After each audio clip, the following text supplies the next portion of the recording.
I'm like, oh God, there's I'm freaking out because I'm young John and I'm not used to all this stuff. There's monsters and stuff going on. Like, so how do we get rid of them? And what's a sigil? And he's like, you gotta use human blood for that. I'm like, wait. Why are you talking like that?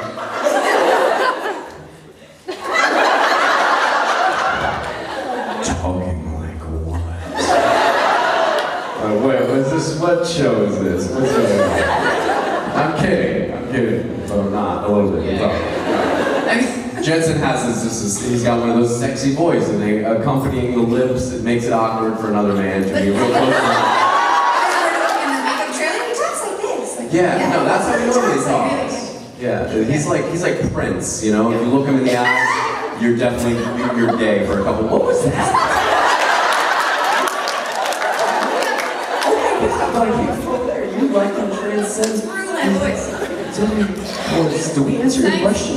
I drank a Red Bull before this. All of a sudden it's going to work now. I can't stop moving.